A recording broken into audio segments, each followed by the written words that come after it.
Loki Season 2 ended with a thrilling becoming a god Loki and a villain to a great hero. Is the end of our loved Loki? Only Marvel knows. But we want Loki back in the MCU, right? But how?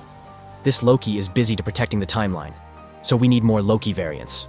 We have seen lots of Loki variants in the Marvel comics and also in Loki Season 1, and here are my personal 5 Loki variants that possibly Marvel can bring him to the MCU. With a Young Avengers film looking overwhelmingly likely, it's probably only a matter of time before we catch up with Kid Loki, the young variant introduced in Loki Season 1. He may be stuck in the void at the end of time for now, but with several Marvel characters wielding multiverse-traveling powers, it'd be astonishing if he didn't show up in the main Marvel timeline sooner or later.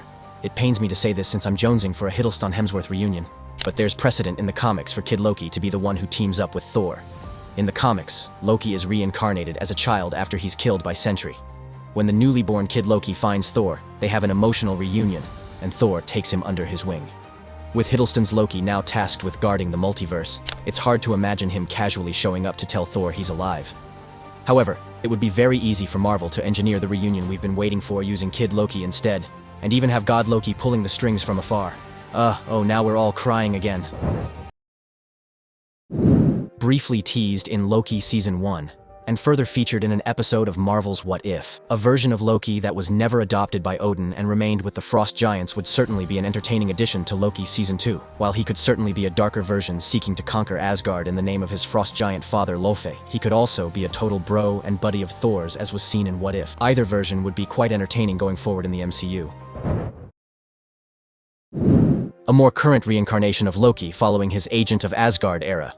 Loki has since become the god of stories in the comics' primary Marvel universe. Refusing to be the god of lies any longer, becoming the god of stories, is a means for Loki to write his own story, one where he's less about sides or being good or evil.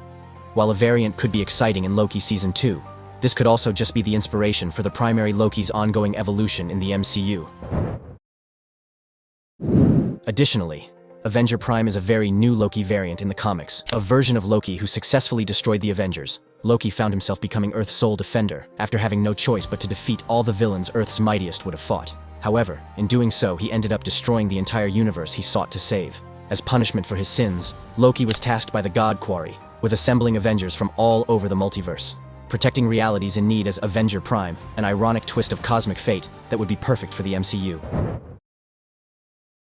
Another evolution of the primary Loki, the god of mischief, was reincarnated into a younger body who sought to escape his fate as a villain. Becoming an undercover agent of Asgard, Loki served the All-Mothers who sent him on missions, effectively doing all he could to become a hero.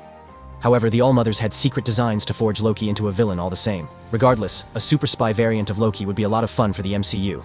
We don't know if Loki could back or not, but it's interesting to imagine a Loki in a whole new way.